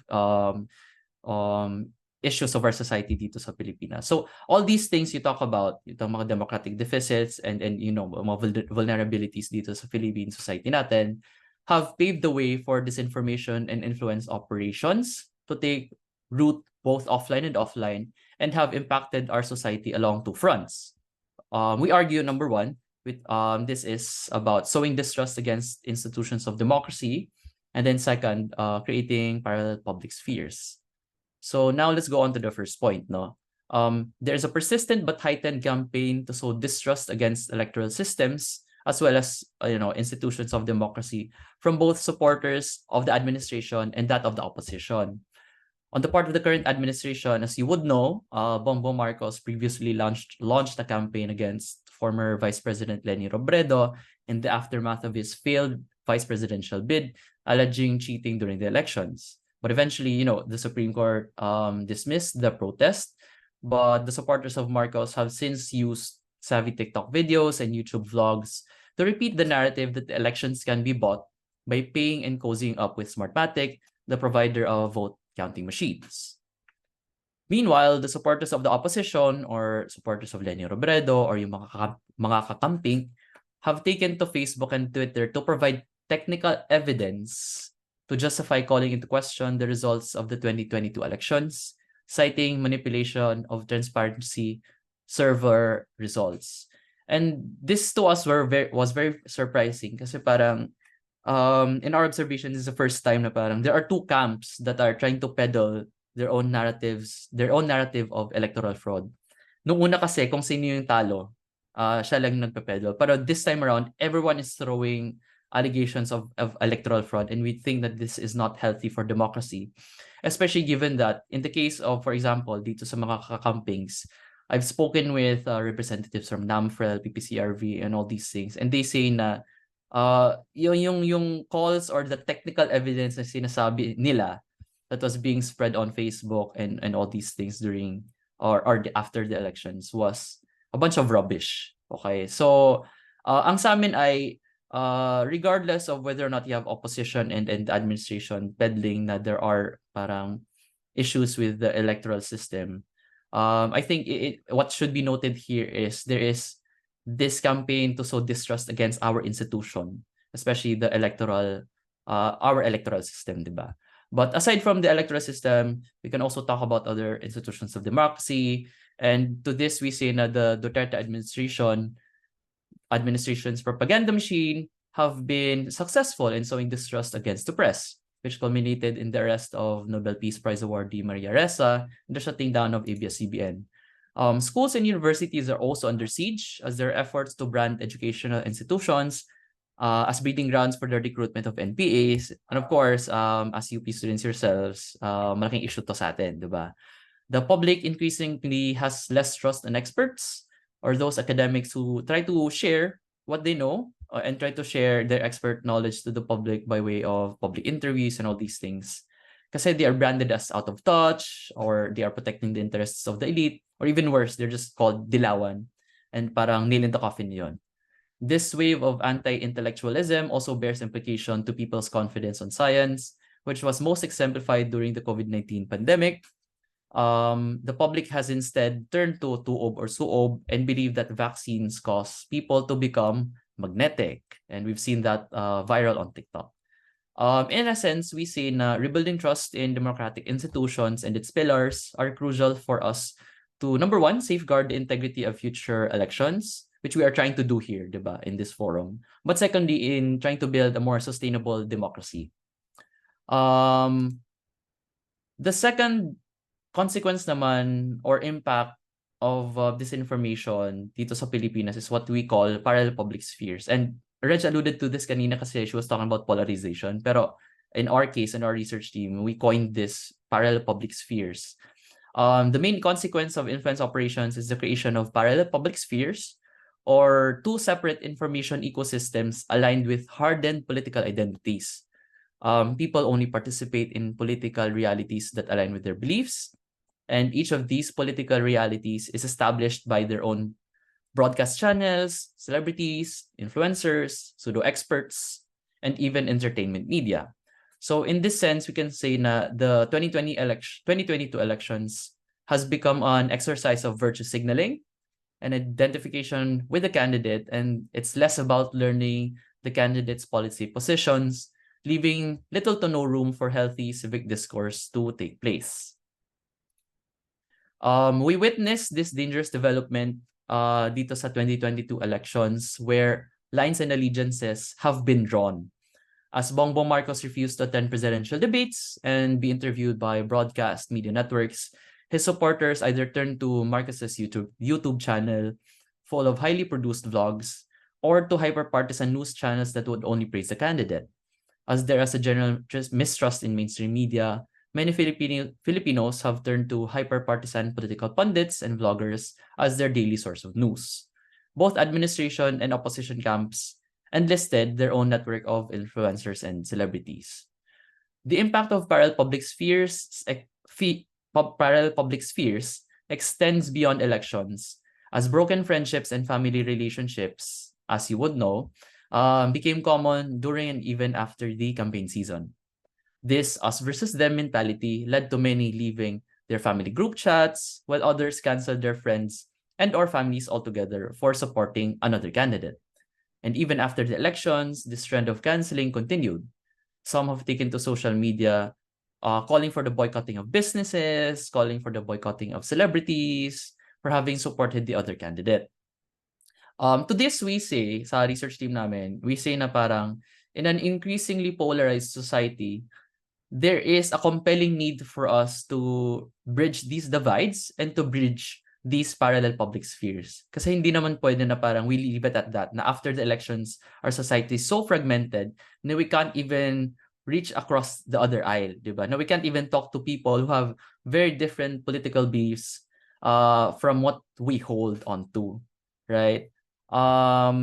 So when you talk about pathways forward, and when you talk about paano ba natin sinosolusyonan ang disinformation dito sa Pilipinas, actually the Philippines has gained the attention of international organizations for its wide experience with disinformation and for having undertaken cross-sectoral interventions. So you have folks from the academe, folks from the media, folks from civil society actors, lahat. Everyone's been doing their own parang initiatives to combat disinformation. And I've been invited to speak in international fora to share the country's experience and initiatives to combat disinformation, which includes ito sila. Legal and regulatory reforms, digital literacy initiatives, investigative reports and academic research, creative responses or parang initiatives by creative workers, such as artists, and even coalition building. I won't be going over each one of them, but suffice to say, for the purposes of this presentation, that there are so many ways for us to contribute to anti-disinformation initiatives. If, for example, you're in the media industry, fact-checking efforts and investigative reports that reveal the secrets of the industry, such as what Reg has been doing all along, are most welcome and are very crucial in shaping public policy and civil society responses. As students naman, undertaking research projects that seek to understand the impact of disinformation in, for example, how we consume information, how we engage social media, kung ano ba yung short and long-term effects ng social media and disinformation sa friendships and family relationships natin. All of these would help try to convince policymakers to urgently address the problem. We also try to recognize that there are less traditional efforts, such as those from the creative sector or creative workers, to fight disinformation in their own language and form of expression. Overall, the point is, whatever our skills and expertise are, I'm sure there's a way for us to contribute to these efforts. And I'll end my presentation with that hopeful note And I welcome questions regarding our research and the presentation. Yun lang naman. And thank you very much for inviting me, by the way. Yeah, I'll end my presentation here. How do I stop share? Oh, there you go. Okay. Okay. Thank you so much po, Mr. Rosine Valerina, for that informative presentation. And in terms of evolution of Philippine disinformation landscape from 2016, 2019 to 2022, nakita naman natin guys na iba-iba talaga yung naging innovation such as actors, platforms, and strategies na ginamit nila. Kaya naman, always fact check guys and let's try to build a more sustainable democracy. And share ko lang din po na in terms of sa parallel public spheres, I can relate to it kasi even though tapos na yung election, nagkaroon talaga siya ng impact now kasi I've witnessed sa relatives and friends ko na nag-cut off talaga ng relationship dahil merong different political stand. Ayun. How about you, Jill? Ayun, actually, sasabihin ko rin exactly the same. Personally, I lost a few friends due to that as well. As in, nagkasagutan kami sa Facebook, ganun type. Pero okay lang. Okay lang. Good terms naman, pero ayun. That is why sa natutunan nga natin kay Mr. Valerino and reiterating what I learned from Mr. Jean also kanina, it is crucial that we put effort, even as students, in fighting this information in our own way. And simply by being mindful of how we consume social media daily, kasi it's a big part of our lives, di ba? Yeah, So, and I just would like to mention, I appreciate you guys sharing your experiences. Kasi ako din, when we published that report on parallel public spheres, sobrang close to heart yun. Kasi dito sa bahay namin, nag-away kami ng mom ko. Because of the elections. Ako naman, akseptado ko naman, siya, pro Marcos, pro DDS. Kasi I come from Tacloban. And I'm based here. So this is Duterte country, this is Marcos country. And everyone here in the community, supports them. And kami naman ng magkakapatid, we accept yung political beliefs ng parents namin. But there was a time after the elections na parang, kung ano yung sinasabi ng mom ko na unprovoked. Alam mo yun, about me being in UP, about UP students being, parang walang ginagawa kundi mag-rally and all these things. So parang, hindi ko naman kaya na, parang hayaan lang siya na mag-rant all about it, all on the dinner table. So we had a very long discussion about it. Kasi hindi rin kami nag-usap for like how many months. I didn't join them in the dinner table for how many months. So, masakit yun, masakit yun. But yeah, eventually when you talk about these things in a broader perspective, parang can we really have a society na ganun nagfa-function yung families natin, 'di ba? Or should we really find attempts to really bridge that gap, in as much as naiirita tayo sa political beliefs nila, but eventually naman I found a way to just live with it, and I even have a best friend here dito sa province na hardcore Marcos supporter. And sa akin parang okay, kung ganun ka, di okay. Diba? So just live with it. But of course, you can still find, healthy discussions and conversations regarding politics. So I think it's a matter of like, finding and striking a balance.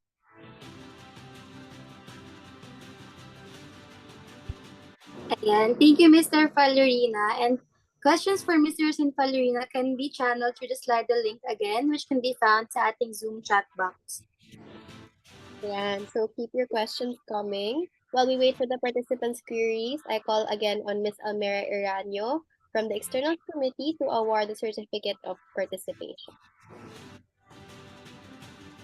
University of the Philippines Diliman Extension Program in Pampanga presents the Certificate of Appreciation to Rosine Fariarina in grateful appreciation for his illuminating sharing in the Manipola Policy Forum given this 14th day of December 2023 through Zoom. Mr. Francis Mikhail Rodriguez as the project head and Mr. Remy De Leon, our STS1 assistant professor. Ayan. So may I request everyone to please turn on their cameras for a photo op with Mr. Rosine Valerina. On cam po again, everyone. Tech team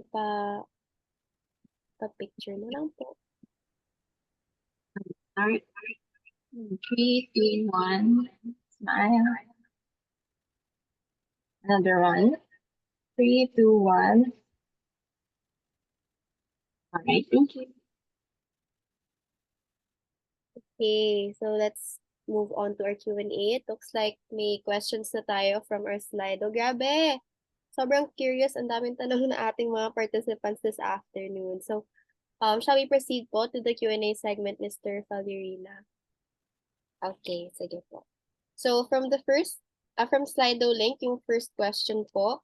Good day, Sir Ross. Do you think there's a need of a Republic Act or law that will strengthen the protection of elections against these influence operations? That's an interesting question and one na within academic circles, there's no consensus. Kasi in as much as in Western countries, no, they're always pushing for anti-fake news legislation and all these things. In the Global South experience naman, we can observe na because there are so many vulnerabilities to our democracy, na parang it can be that laws can easily be weaponized, na you have strongman leaders who try to challenge yung mga detractors nila. Our position necessarily is let's not put too many eggs in that basket of regulation, because we can see na it's just going to be easily weaponized. So when you talk about, for example, the cyber libel law, that's one form of regulation, no, of speech, and one that could easily address problems of fake news and disinformation sa Pilipinas, instead of using it to hold the chief architects of disinformation accountable. Talk about advertising PR firms, ganyan, or even politicians who try to contract parang these advertising firms for political campaign work. Hindi sila yung main target of that legislation. Ang naging main target of cyber libel, for example, are the critics of the present administration. During Duterte's time, si Maria Ressa was one of those targets, diba? And then now naman the state is trying to fight back kasi nagkakaroon na naghidwaan dito sa unity team nila, and there are rifts between the alliance between the Marcoses and the Duterte. So now they're trying to weaponize again yung legislative franchises to shut down SMNI. At the same breath, and I wouldn't put them in the same moral equivalence as the issue of ABS-CBN, kasi yun naman, yung sa ABS-CBN, legit news and credible media company naman itong ABS-CBN. While SMNI is not necessarily a news company and it has no credibility. But what I'm saying is, regardless of the fact na may credibility ang isa, tas walang credibility yung isa, the mere fact na it can be easily weaponized by administrations tells you na it might not be a good idea to put a lot of emphasis on that basket of regulation, at least on the state level. You can look into stronger regulations on siguro on the social media level, working with, for example, Facebook Philippines and all these things. That could be a more viable option. Pero we don't necessarily trust the state to wield so much power, kasi it can just be easily used against us.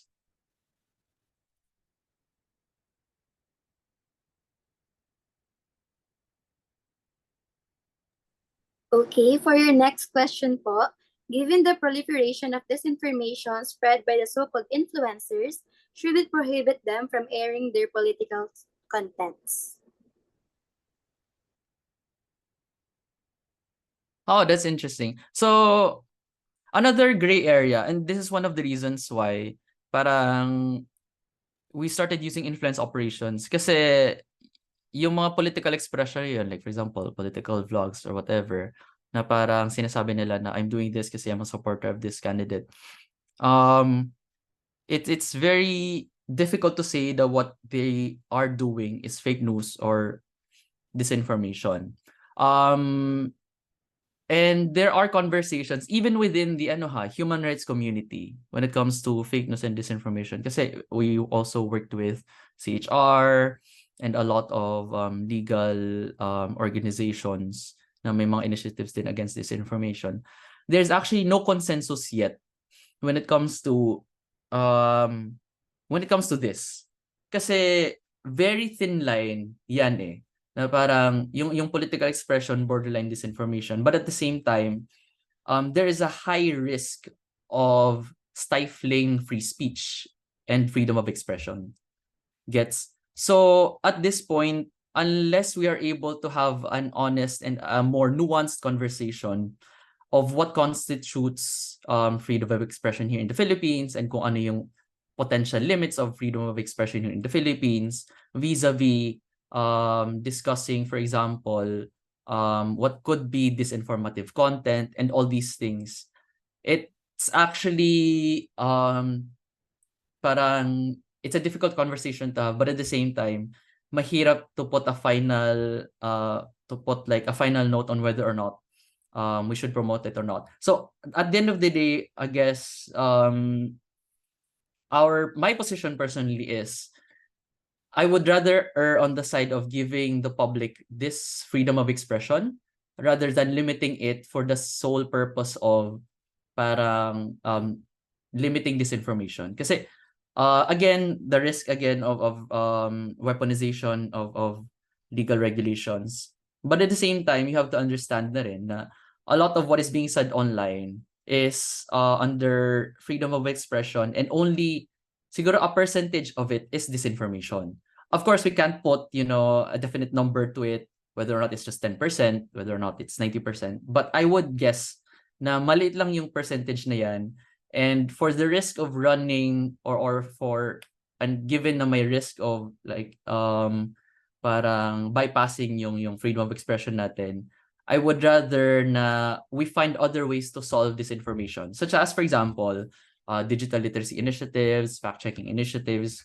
And one of the things that we've been advocating sa team namin is you have to fundamentally solve yung mga latent anxieties ng mga tao on the ground. Talking about, for example, improving their material conditions. One of the reasons, and our argument kasi is, one of the reasons why the public has so much mistrust against the neoliberal institution dito sa Pilipinas, kaya popular yung Dilawan na framework, itong mga elite na to, etc., is because people have been disillusioned na of what the post-1980, post-1986 administration has been doing to Philippine governance. Pagod na sila na ang Aquino nandyan. Pagod na sila na the problems of inflation, the problems of wage, etc., of whatever, have been unresolved. Kaya they're turning into these candidates who offer quick fixes. Diba? Parang sasabihin nila na kay Duterte, drug problem is a huge problem. We fix it, then Philippine society is okay na. Or for example, kaya they buy into the narrative of the Taliano Gold. Kasi one of the very interesting buy-ins for the Taliano Gold is that maraming pera ang Marcos, billions and billions of pesos. Once he's in power na, yung kinamkam nila during his father's reign ay ibabalik ulit sa Pilipino. Kumbaga, they're gonna give back the money and the Philippines will be prosperous once again. And may angulo doon na parang some of us will be getting like 10,000 or whatever, how much pesos. So may personal benefit to you, but it also offers a quick fix of the fundamental issues of Philippine society. And if you want to address that, you have to solve muna the fundamental problems and improve the material conditions. And hopefully, right then and there, siguro, parang you're able to rebuild more trust in institutions. People dito sa UP, for example, they won't have mistrust na against people in the UP, na parang rally, and all these things. Sorry, nag-ramble na ako, but yeah, that's my response to that. Okay po, thank you po. For your last question po, it said a lot of the fragmentation we see can be attributed to disinformation efforts, of course, but there is also the fragmentation of day-to-day experiences and sources. How do we build up the idea of the commons in the Philippines so we know what we're talking about to each other? Should I repeat the question? Yes, please. Sorry. A lot of the fragmentation we see can be attributed to disinformation efforts, of course, but there is also the fragmentation of day-to-day experiences and sources. How do we build up the idea of the commons in the Philippines so we know what we're talking about to each other? Oh, that's interesting. Kasi we have our own echo chambers, and balikan ko lang yung sinabi ni Reg na try to diversify where you consume your media. Na you don't just get it from one source. I think a lot of us here would just necessarily default to Rappler as your main source of information, but that's not a good idea na parang may isa ka lang. You need multiple perspectives, so you try to broaden that. Subscribe din to other news platforms. Personally, the way I'm doing that is kasi I'm also a researcher, and also when we're also advocating of like reaching across the aisle. I myself listen to vlogs ni Maharlika. I myself listen to vlogs ni Sasasot. Nakikinig din ako sa vlogs ni Christian Esguerra. Nakikinig din ako sa vlogs ni Richard Hidarian. So, okay, kita mo doon na parang just so that I get a sense of what is being talked about by these groups. Diba? Just so that, and of course, this isn't a practice na everyone can follow. Kasi parang wala naman kasi kayong interest, for example, on politics or masyadong mabigat yung topics or nairita kayo sa pagmumukha ni Maharlika or whatever. And that's valid.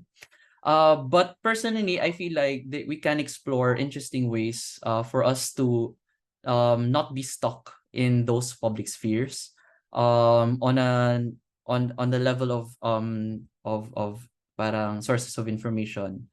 That's what I do personally, but that's not what other people might do, and I understand that. But I think it's important na parang to have to still reach across the other aisle. Alam mo yun, to talk to people about topics that might be difficult to talk about. Pag nataon, 'di ba? Huwag mo naman ipilit. So, yeah, but definitely I don't know how to concretely answer that question, but diversify your sources of information. Yun lang naman. And I think this is one conversation we can have another time, pero personally, I'm also an advocate of parang subscribing to newsletters.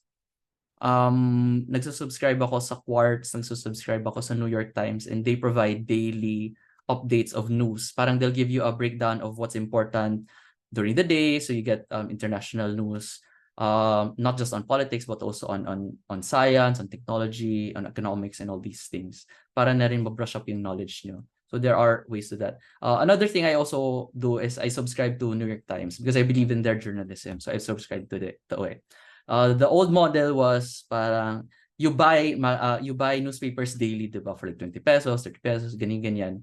And that's your way of paying for the service, right? So you might want to consider that if you're subscribing to a news organization, you might want to donate or even subscribe to their newsletter or to just subscribe to their services through and through. And I think that will help not just you to diversify the information that you come across, but also helping out the industry the newspaper industry.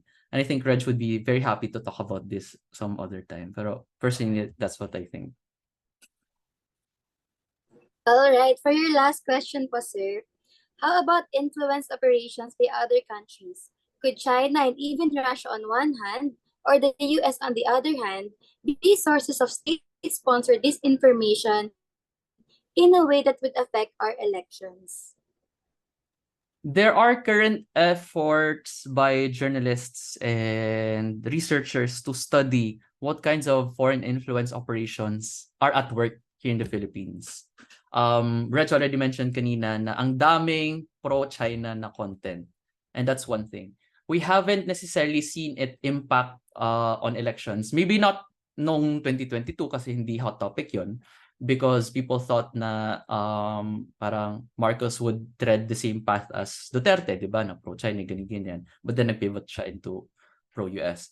Anyway, so it's we have yet to see whether or not it's going to have an impact on elections, but whether or not andito na siya sa Pilipinas, yung foreign influence na yun, foreign influence operations na yun, yes.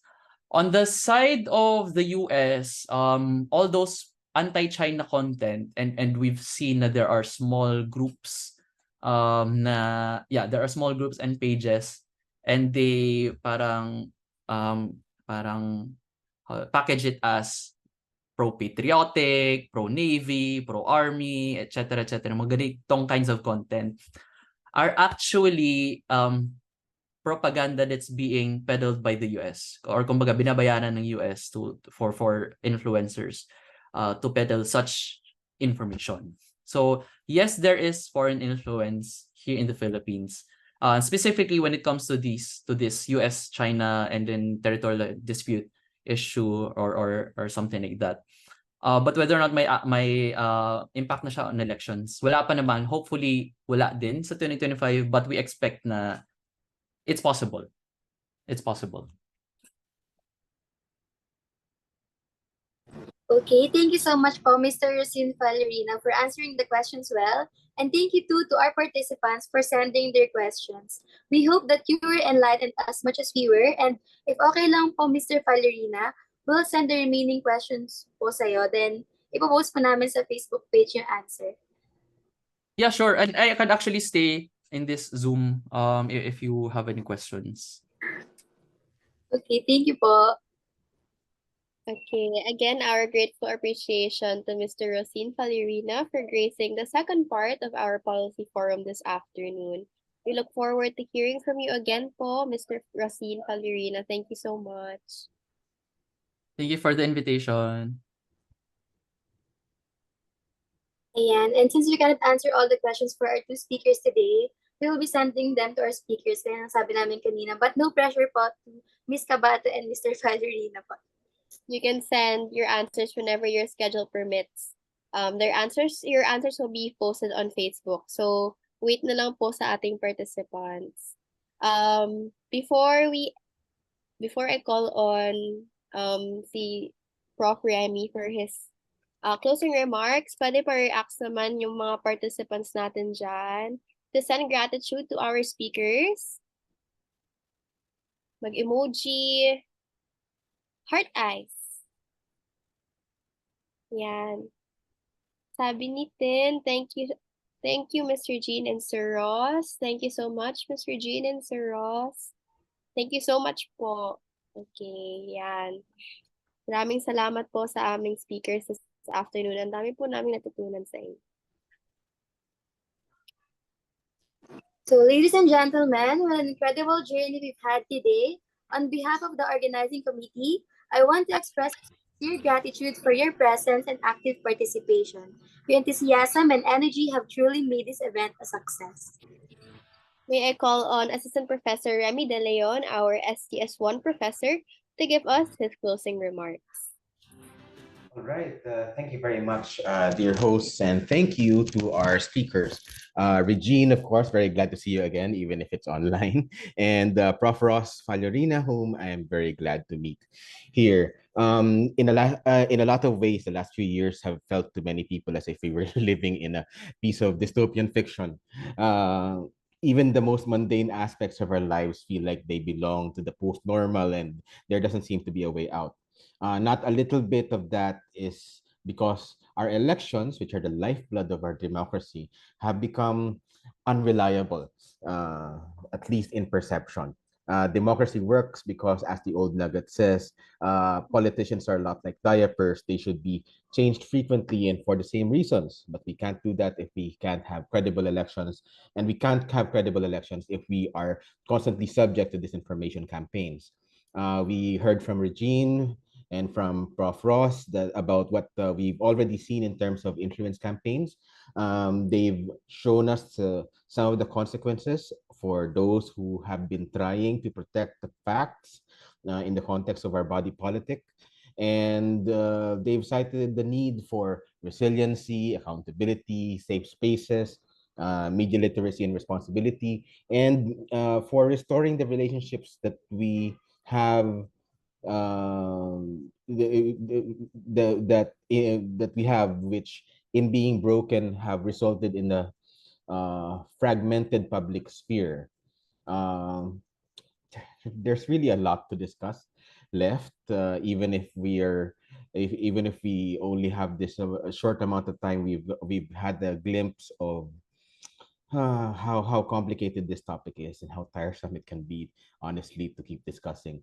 But we have to. We still have a lot to go. There's still a lot to talk about. But as Frank Herbert said, knowing where the trap is, that's the first step in evading it. I hope this forum has given us the impetus and the initial means to take that first step. especially for those of us who are relatively new voters. I've been voting since '98, so I'm a little tired of having to discuss this every time. Anyway, thank you and good afternoon, and lovely to see our guest speakers today. Thank you very much. Thank you so much po, Sir Rem. We've witnessed insightful discussions, meaningful connections, and a shared passion for Manipola, exploring vulnerabilities of Philippine elections to influence operations. It's inspiring to see so many brilliant minds come together. And before we conclude, we would like to hear your thoughts and feedback on today's event. So your input is crucial for us to continually improve and provide you with even more enriching experiences in the future. Only those who are present will receive the link for the feedback form, and only those who will answer shall receive a certificate of participation. So you can scan the QR code you see on your screens or copy the link sent to Zoom chat box. It will serve as your attendance book.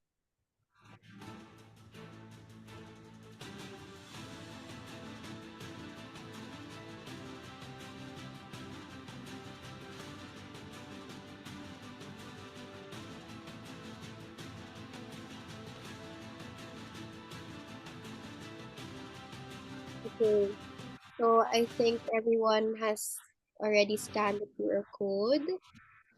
So together with Ms. Vilea Alipio, I am Juliana Linco. Thank you for joining Manipola, exploring vulnerabilities of Philippine elections to influence operations.